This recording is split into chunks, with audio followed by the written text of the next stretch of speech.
Beach లో అడుగుతారంట కదా, వస్తారా వస్తారా అడుగుతారు. అయ్యో మేము మనం బండ్ల మీద పోతామా, వెనకాల ఫాలో అవుతారు ఇద్దరు. ఓకే, కళ్ళు కొడతారు, కావాలా కావాలా అంటారు. అనగానే ఏం కావాలంటారు, చూసి నవ్వుకుంటా. ఫస్ట్ ఏం కావాలంటారు, ఏం కావాలంటే ఇట్లా మసాజులు ఉంటాయి, అవి ఉంటాయి, అన్నీ ఉంటాయి, జరుగుతాయి, కావాలంటారు. కానీ అది పెద్ద స్కామ్. ఏమైతే తెలుసు ఆడుకోయినాక, ఇప్పుడు గోవా బిట్టు, ఈ వంశీ వీళ్ళే చెప్పారు ఏం చేస్తారంట అంటే తీసుకోతారంట. ఆడుకోయినాక ఎంతమంది ఉంటారు, 20 మంది ఉంటారు. వాళ్ళు మంచి బౌన్సర్లు దగాడు ఉంటారు. వీళ్ళు ఎంతమంది ఉంటారు, వీళ్ళు టూరిస్ట్కి వచ్చిన మా అంటే బ్యాచ్తో వచ్చిన 5 మంది, మా అంటే 10 మంది.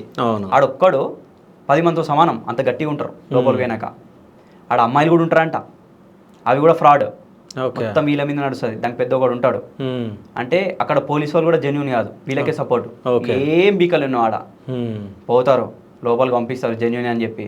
పంపించినాక అన్నీ మెడ మీద ఉంటుంది, ఏమన్నా కథం క్లోజ్. నువ్వు కానీ పొరపాటున వాడిని నువ్వు అటు ఇటు మాట్లాడినావా గుద్దుతారు, కొడతారు, పిడిగుద్దులు. నువ్వు ఏం బీకలేవు, నువ్వు ఎంత పెద్ద బాడీ బిల్డర్ అయినా నువ్వు ఏం బీకలేవు. అంతే, అన్ని గుంజుకుంటారు, పంపించేస్తారు. నువ్వు బయటికి పోయినావా చెప్పుకున్నావా, దోసగానికి ఇజ్జత్ అవుతుంది, ఫ్యామిలీకి చెప్పుకోలేవు, ఇజ్జత్ అవుతుంది. ఇజ్జత్ కోసం అయినా పైసలు ఓట్టుకొని దెబ్బలు తిని మరి వస్తారు. అందుకే వీళ్ళు ఒకటే చెప్తారు, వీళ్ళు వరంగల్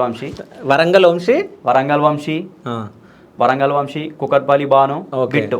ఓకే, వరంగల్ వంశీ, కుక్కడపల్లి బాను, బిట్టు.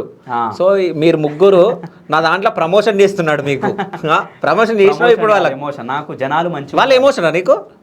అంటే జనాల అంటే ఎమోషనే కదా, జనాలకి ఎమోషనా నీకు ఎమోషనా? నాకు ఎమోషన్, జనాలకి ఎమోషన్. జనాలకి మంచి చేయాలని చెప్పి దిగిరు, చాలా పద్ధతిగా ఒక ఫార్మాలిటీతో చేస్తారు. చెప్తారు ఇట్లా ఉంటుంది, వీడికే వండి అని.